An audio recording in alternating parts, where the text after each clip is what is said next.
నమస్తే ఫ్రెండ్స్, నేను మీ Vandana. Welcome back to Vandana natural kitchen. Today special వచ్చేసి క్యారెట్ ఫ్రై అండి. క్యారెట్ ఫ్రై అంటే నార్మల్గా మనం చిన్న చిన్న ముక్కలుగా కట్ చేసుకుంటాము. అలా కాకుండా మనం ఇలా తురిమి పెట్టుకొని క్యారెట్ ఫ్రై చేసుకుంటే చాలా టేస్ట్గా ఉంటుంది. పిల్లలు కూడా ఎంతో ఇష్టంగా తింటారు. మా పాప అయితే మళ్ళీ మళ్ళీ అడుగుతుందండి. ఇందుకోసం నేనైతే పావు కేజీ క్యారెట్ని తీసుకున్నాను. ఇలాంటి వాటితోని క్యారెట్ అనేది చిన్న చిన్నగా తురుముకోవాలి. నార్మల్గా ఇలాంటి మెటీరియల్ అనేది అందరి ఇళ్ళలో ఉంటుందండి. చూడండి, నేనైతే అన్ని క్యారెట్లను అయితే తురుముకున్నాను.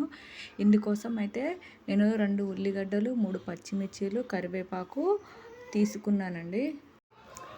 స్టవ్ వెలిగించేసేసి ఒక ప్యాన్ తీసుకొని అందులోకి 3 స్పూన్ల ఆయిల్ని అయితే వేసుకున్నాను. క్యారెట్ అనేది అలా ఫ్రై అంటే చిన్న చిన్న స్పైసెస్గా కట్ చేసుకుంటే మంచిగా ఉడుకుతుందండి. ఆయిల్ వేడైన తర్వాత తాలింపు గింజలు వేసేసి కట్ చేసుకున్న ఆనియన్, చిల్లీస్ వేసుకున్నానండి. అందులోకి కరివేపాకు కూడా వేసుకున్నానండి. నేను ఈ ఫ్రై కోసం ఇవే వేసుకున్నానండి, ఎక్స్ట్రా ఏం వాడట్లేదు. దీన్ని 5 మినిట్స్ వరకు అయితే ఫ్రై కానివ్వాలి. అలా ఫ్రై అయిన తర్వాత అందులోకి చిన్న చిన్నగా తురుముకున్న క్యారెట్ని అయితే అందులో వేస్తున్నానండి. చూడండి, ముక్కలుగా ఉంటే చిన్న చిన్న ముక్కలు కట్ చేస్తే స్వీట్నెస్ అనేది ఉంటుందండి. ఇలా తురుము పెట్టుకుంటే ఆ స్వీట్నెస్ అనేది ఉండదండి. దీన్ని కూడా బాగా ఫ్రై కానివ్వాలండి. ఒక 5 to 6 మినిట్స్ వరకు అయితే ఫ్రై కానివ్వాలి.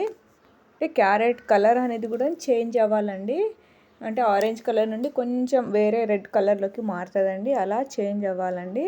అలా చేంజ్ అయిన తర్వాత అందులోకి అల్లం పేస్ట్ని అయితే నేను వేసుకున్నానండి. వేసుకొని బాగా ఫ్రై కానిచ్చానండి. అలా 5 మినిట్స్ అనేది కలుపుతూనే ఉండాలండి. 5 మినిట్స్ కలుపుకుంటూ ఉండాలి. లేకుంటే అవి మనం చిన్న చిన్నగా తురుముకున్నాం కాబట్టి క్యారెట్ అనేది మాడిపోతుందండి. అందులోకి నేను కొంచెం పసుపు వేసుకొని కలుపుకున్నానండి. ఇందులో పచ్చిమిర్చి కన్నా ఎండుమిరపకాయ పౌడర్ వేసుకుంటేనే టేస్ట్ అనేది బాగుంటుందండి. పచ్చిమిర్చి వేసుకుంటే కొంచెం ఘాటు అనేది ఎక్కువ ఉంటుంది.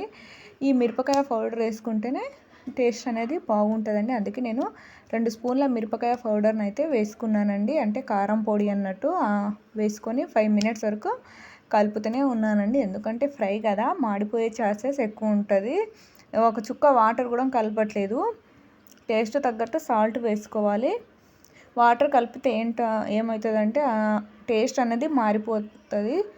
తినడానికి కూడా అంతగా ఇష్టం ఉండదండి. అంటే టేస్ట్ మారిపోయినాక తినడం ఇష్టం ఉండదు మనకి. అందులోకి ధనియాల పౌడర్ని వేసుకున్నాను. కొంచెం గరం మసాలాను కూడా వేసుకున్నానండి టేస్ట్ కోసం. గరం మసాలా అనేది ఆప్షనల్ అండి.